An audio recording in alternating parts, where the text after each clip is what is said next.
Yo guys, it's Doxa, former pro player and current challenger mid laner, and today we're gonna have a different kind of video where we only show the lane phases of two different games on Yasuo and show you guys how I play the laning phase and how I always win lane on Yasuo as well. If you like this kind of content, let me know. If you want full gameplay instead, that's fine with me as well.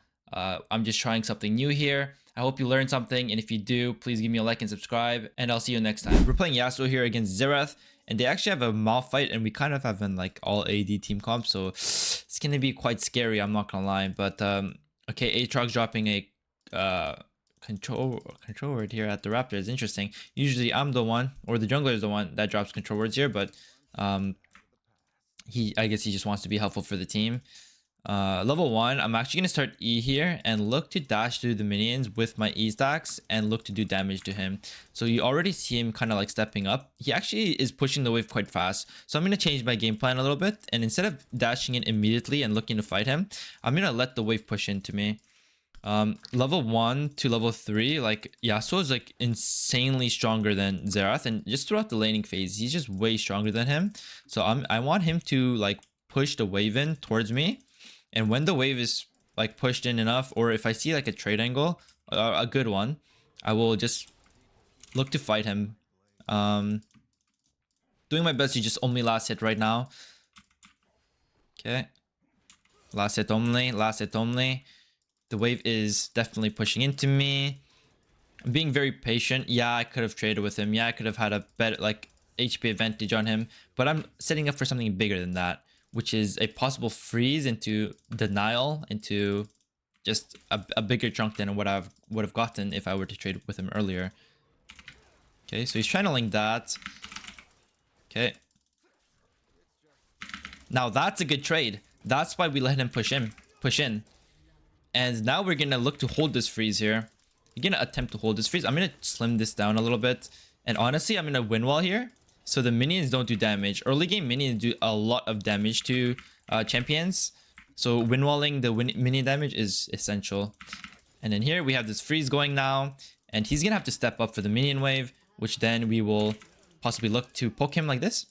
Oh wow, that's very, very close. And we're gonna do our best to try and keep this wave here, just like this.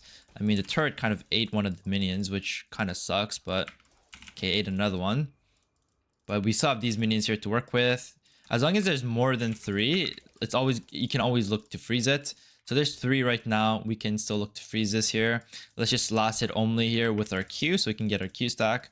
So we can look for an all-in afterwards. Q again. Okay, the minions are hitting. Unlucky. Okay. And notice how he's not going for CS. Look at this. We're already 10 CS up on him. 10 CS. It's 3 minutes. 3 minutes into the game. And he's vulnerable for ganks. Of course, Skarner's not going for any right now, but he's having a really rough time right now. He's thinking, wow, this lane state is completely screwed for me. How can I get out of this? I don't know. Probably. What are you saying? Okay, Skarner's getting top. I still have this freeze going. He wants his cannon, right? So you want to be able to trade on him on the cannon. Okay, he didn't get it. He didn't get it, and nor did he get the XP for the cannon. So that's really huge. Okay. He can stun us here. Yeah. That was a badly timed win wall. But that's all good because look at his HP status. It's very low. And now I know he doesn't have a. There we go. Okay, honestly, he should have flashed, but we know that his E is down because we just went in and he didn't E us, right? So we decided to go back in, knowing that his E wasn't down, and then we went for the kill. So now we have our lanes pushed. We're 36 CS to 22, and this is all because, not because I'm amazing player. Well, yes I am, but not because I'm insane mechanical god. It's because I use my brain. The whole laning phase was planned out. Okay, he's pushing. I wanted to look for him level 1, but he started pushing too aggressively. So then we turned that into a freeze, into a chunk, into a solo kill eventually, while denying a bunch of minions. So everything was planned for, and this is what you want to do as Yasuo. This is exactly what you want to do as Yasuo. Once you get a lead, you're going to be so strong in lane. I'm going to actually put a ward here so we can see what he's doing. And once these 3 minions are like this is another freeze. So we're going to last it only and look to try and maintain this freeze. Let's just... Oh my lord, what is our jungler doing? Okay, he's out. So this is a freeze, and we're level 6 now to his level 4. That just speaks levels on how much minion XP he actually lost. And this is a cannon wave. Or a cannon minion. He wants it badly. So we're not going to let him get it. And we're going to ult him here too. Okay. Okay, the freeze gets broken. But now we can look for a dive with the Maokai here. That I see. Pop a pot here early. I'm just going to look to push this in. Get in there, Maokai. There we go. There we go, Maokai. Good stuff. And I set that dive up perfectly. Oh, the Xerath can be like, what the hell, bot lane? I'm getting dove. Like, do something. Well, that's your fault. You're getting dove because you lost 1v1. You're getting dove because you're 1 HP in the lane. It has nothing to do with the enemy bot. But that's a pet peeve of mine. They always be saying that. They're like, oh, hold on. Come on! Nice. I'm stunned. I can't move. Oh my god. Okay, I'm dead here. So let's just get one more Q on the Xerath. Okay, so there's everyone mid. Literally everyone. 4 mid. While Skarner lives. Yeah, so if you get dove, usually that's your fault. Because you lost a trade leading up to that dive. Or you got chunked leading up to that dive. Usually. Especially in the mid lane. So if you get dove, don't blame your teammates. It's on you. Watch the replay, see where you got chunked, and see how you can avoid that. Rant over. All right, we're dead. We got 4 men mid, but because Aatrox is holding a freeze top, Malphite lost a lot for that. I think that's low-key worth it. Like, we did lose place here, but they shared with like 3 people, even with the Thresh. And we also like we didn't lose too much, honestly. I'll be honest, we did not lose too much. We killed the Shaco. So it's like not too bad. I'm gonna ward here because I know Shaco wants to get the crab. Okay, Malphite's just running around the map because Aatrox is demolishing him and he cannot lane quite literally. And now that Aatrox has crashed the wave, he should be back. And if Aatrox is good, he will proxy this wave. He is proxying, and he will not let the Malphite go back into the lane. Okay, this is insanely grief by them. Let's go. Oh, Malphite's still here. I think we win this fight for sure, by the way. I've win wall. Okay. I don't want to ult yet. Oh, wow. That's something I should have ulted. Okay, I greeted my ult. I should have ulted the Xayah. God damn it. Okay, Xayah's dead anyways. Okay, Kai'Sa, can we do something? Nope. I mean, that's good.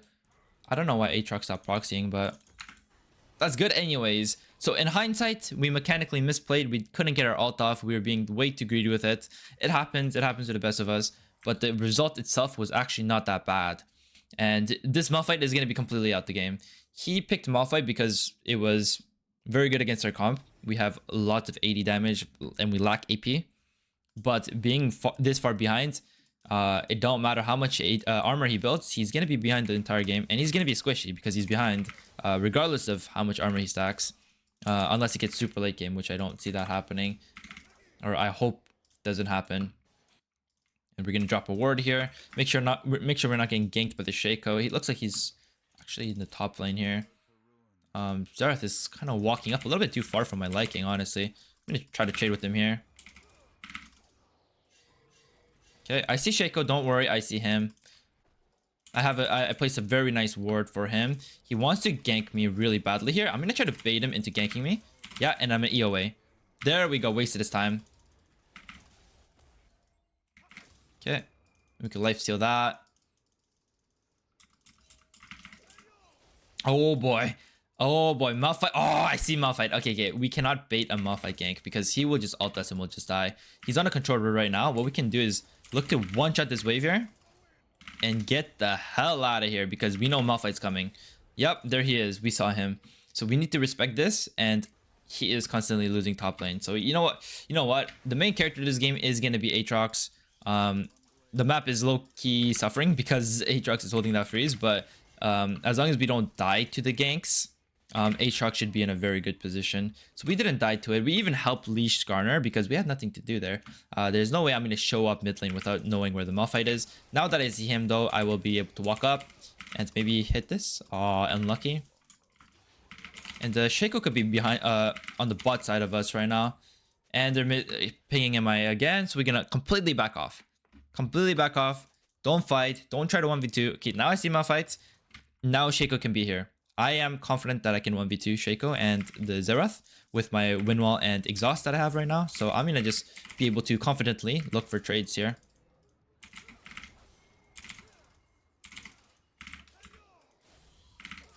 Wow. They got a shutdown on our Skarner, but Skarner actually had or Thresh actually got that Skarner gold, so it's not too bad. Now that could be bad if they end up fighting and losing. That doesn't look like a very good fight in my opinion, but let's just focus on our lane. Oh yeah, exactly.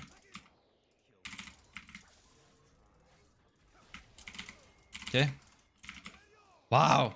So when I hit up, he jukes down. Okay, I'm gonna exhaust him here. He has to flash. Yep.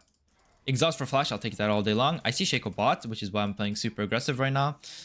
Aatrox TP'd bot.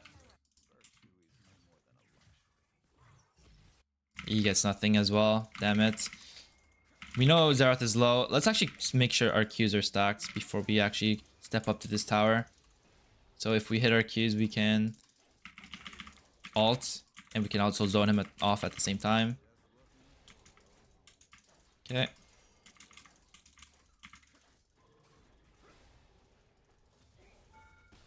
All good. We have a potion and we have healing as well. Okay, we have Bork really soon here. I mean, we basically have Bork right now.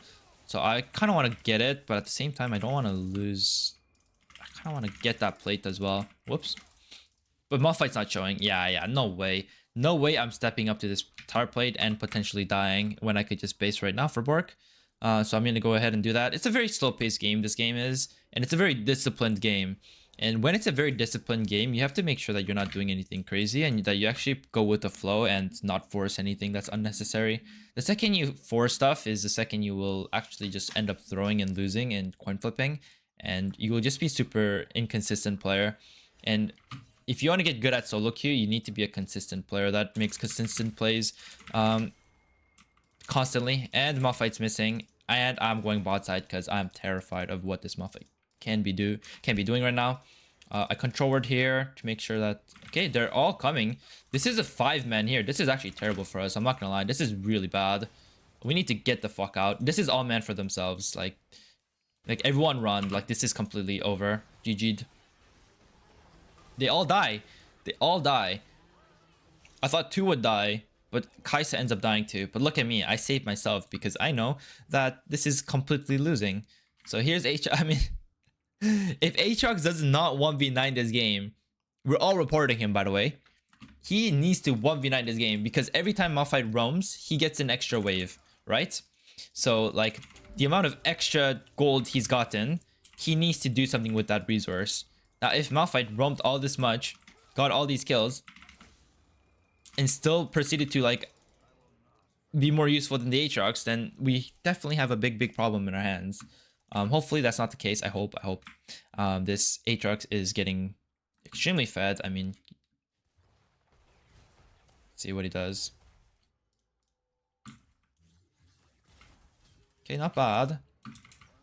Okay, he just missed like. Okay, I'm getting very worried now. Actually, I'm getting extremely worried now.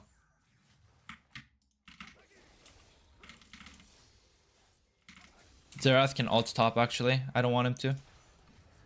Wow, yeah, I'm getting extremely worried. Yikerinos. That is very scary. Our boy that basically we funneled all our gold into because we just couldn't play the map because Malphite's running everywhere and it's a 45. Yeah, that boy that was solo farming. Yeah, he's not doing the best right now. Oh, trying to fuck with him a bit. I don't know if he has smite or not. Yeah, he does. That's a fake one.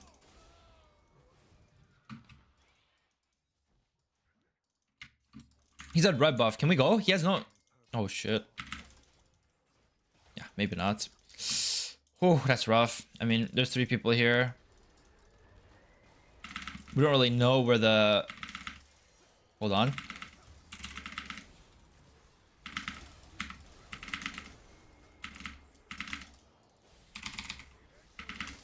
Wow, he lived? Are you kidding me?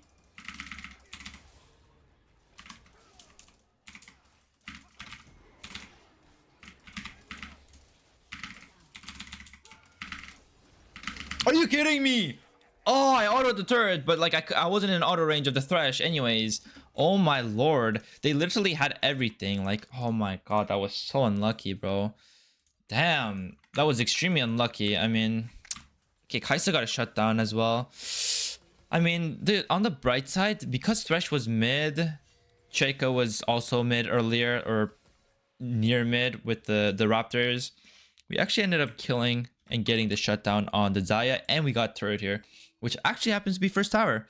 So at the end of the day, it wasn't too bad. Of course, that I felt extremely unlucky not getting any kills out of that play, but in the map side of things, we got first turret bot, we got another turret top here, and whoa, okay. I see you, Skarner. And that's a 1-for-1. Okay, we're playing Yasuo here in the Diamond Elo, and we're actually versing Garen mid, Diana jungle, Cassante top, and Nihilus AD carry. This already tells me that they're very, very low range, and they're actually pretty AD heavy.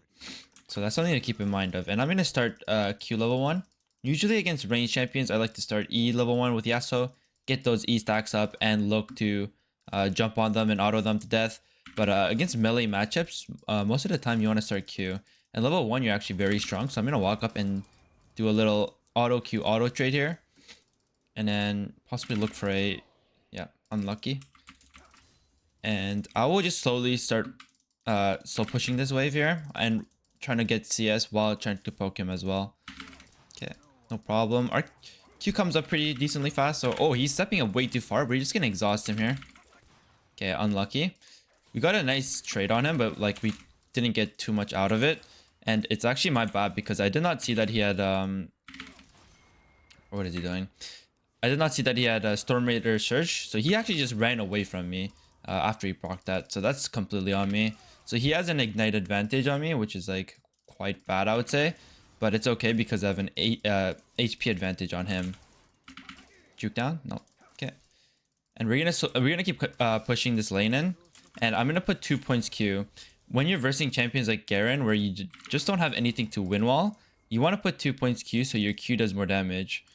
It's not like I'm gonna win wall anything other than like maybe minion aggro, but right now it's not does not seem likely scenario where I just use my W for minions.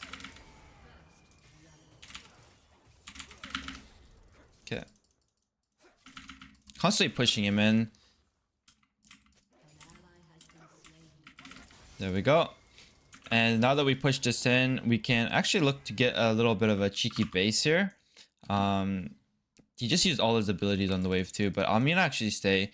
And notice how, like, because I kept pushing him in and kept poking him down, we're actually up 8 CS already at 3 minutes. So this is already huge.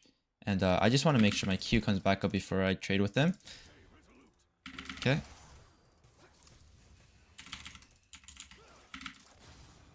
Notice how, like, after I missed my Q, I, like, backed off. Okay, there's a jungle fight here, possibly, that I want to kind of attend to. Never mind. He's running bot side. Okay. Diana's gonna run through mid and go to the top crab here, obviously. So let's actually just back off and maybe just hit B. Or... No, she's just... Okay, now her gank angle has ended. So I'm gonna stay. Usually when you're mid lane and you have better conditions than the enemy mid, you don't want to base first. You want to always base second and try to get something out of it. You want to force him to base or get something, because you're in a winning position right now. Why would you like give a winning position away for free? Imagine if I based there. Like, I would not be in this spot right now. So I do know Diana's topside. She just got crap. She probably is basing and looking to full clear again. Most junglers these days just full clear all the time anyways. So like, I'm actually just gonna ward here just to spot her out to make sure I know where she is. Okay, her raptors are spawning in 5 seconds. I'm gonna hit this. She's not topside, so I'm gonna hug topside right now. And if she shows on the raptors, then I will be able to just avoid her. But it looks like Nuna's invading, right? So I'm gonna hard push mid here. Make sure I have priority. Okay, I see Nunu fighting the Diana. Okay, nope. I'm not sure if he got it or not, but that's that.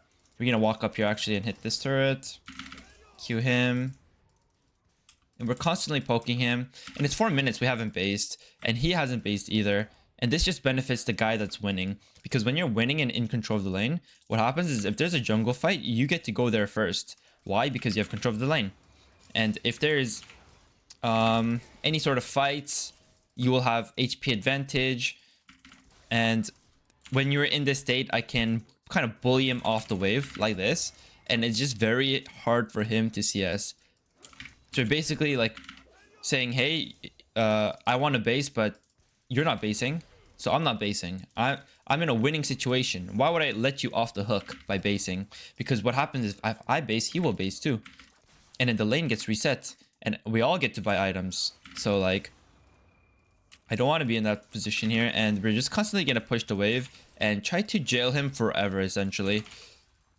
Like, as long as it's winning for us, we should try to look to jail him. Like, as long as possible. Okay. Alt for poke. Deny more CS. That's exactly how I want things to go.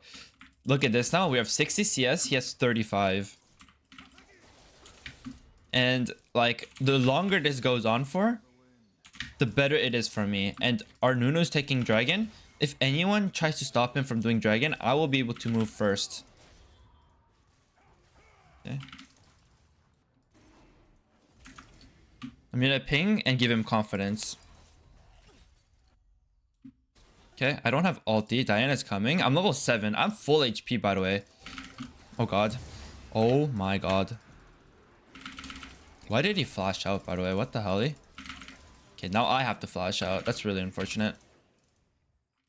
Our Nunu mismight when he's a Nunu against a Diana. I mean, you can't really control what your teammates do at the end of the day. So like, there's that.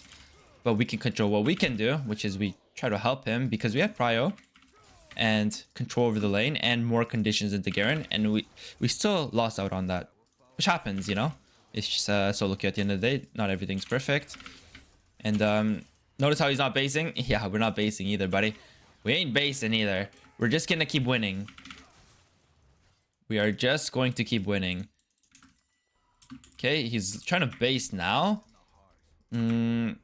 He did get a kill too, right?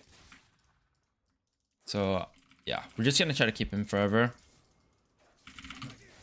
But it's 7 minutes in. We haven't based yet. It gets to a point where if there's jungle fights, I'm like, me and Garen, we're just gonna be weak. And guess what? I want to be strong because I want to make an impact in this game. So I'm gonna actually just take the base here. When the cannon minions are spawning, which is the timer where you will lose the least amount of minions for basing, actually. I'm gonna go like, yeah, I'm gonna go like this. Mordekaiser almost has ulti. Can you get it? I think that's a dead Cassante right there. Wow, bot lane's having a really rough time. But right there, if they live, that's like a possible gank angle that I could possibly look at. Okay, top's dead. Garen just based, right? So, he just based now. What we're gonna do is hard push this one. And we'll have a timer here to actually roam bot. They're just double killed. Yeah, I'm not gonna go bot actually because Nunu's already going there, and then if by the time I get there, Garen's gonna ping MIA, and then like Nyla will just have left. Yeah, there we go. Good stuff. Good stuff, Nunu. We don't have a single kill, but look at this. Look at our CS. We have 94 CS, and it's not even 9 minutes. So we have more than 10 CS per minute. And that's what we can do. That's all we can do, low-key. Because, like, what can we do? Okay, we kite his Q. Okay. Now we go in. Look to fight him. Very nice. And this is one underrated thing about Yasuo. His ult cooldown is really, really short. You have to abuse his ult cooldown. Like, you should be ulting like nearly off cooldown, unless there's like a objective that's spawning that you guys want to fight for. Then you should like save your ult for that. But yeah, it's very, very important to actually use your ult in lane. Because now look at this. Because I ulted, I have like full control over the lane. He's really low now. I can just walk up and get another plate, poke him while he's going for minions. Like it's a really advantageous spot, and we're consistently landing these Qs. It's easy to land Qs like this because he's going for the minions.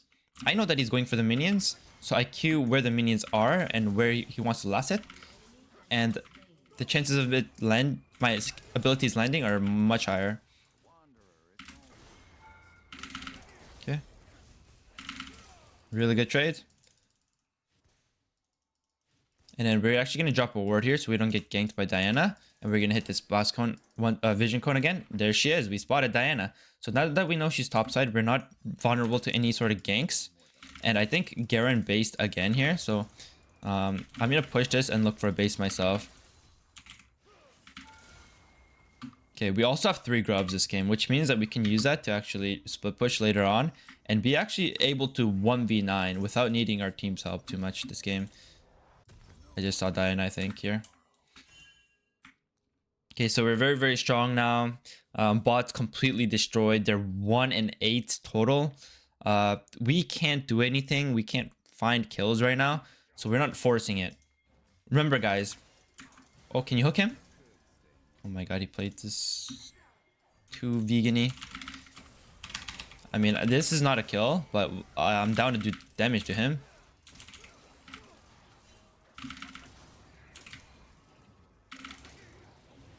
Oh my god.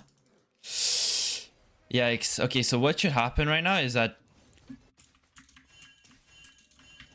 I should be bot now and our bot laner should be mid because we need to match this swap. The issue with this is that my bot laners don't even have quest yet.